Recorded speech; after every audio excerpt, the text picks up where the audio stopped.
Fascist যারা ছিল, যারা মামলার আসামি, তাদেরকে পুনর্বাসন করা হচ্ছে, তাদেরকে মাঠে নামিয়ে ধানা শীষের পক্ষে প্রচারণা করা হচ্ছে। আমরা লেভেল প্লেইং ফিল্ড দেখছি না, এখানে এক ধরনের আধিপত্যবাদ কায়েমের চেষ্টা করা হচ্ছে, বেশি শক্তি প্রয়োগ করার চেষ্টা করা হচ্ছে।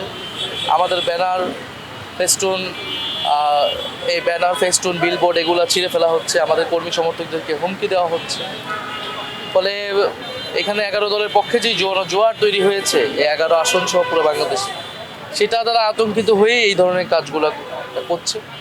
এবং আমরা দেখছি বিভিন্ন ফ্যাসিস্ট যারা ছিল, যারা মামলার আসামি, তাদেরকে পুনর্বাসন করা হচ্ছে, তাদেরকে মাঠে নামিয়ে ধানা শীষের পক্ষে প্রচারণা করা হচ্ছে।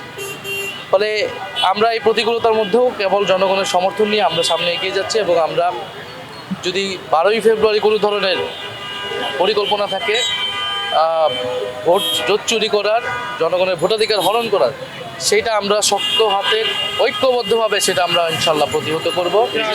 এদেশে এই এলাকার মানুষরা আমার সাথে আছে, আমি এই এলাকায় জন্মগ্রহণ করেছি, এই এলাকার মানুষরা আমার বন্ধু বান্ধব, প্রতিবেশী।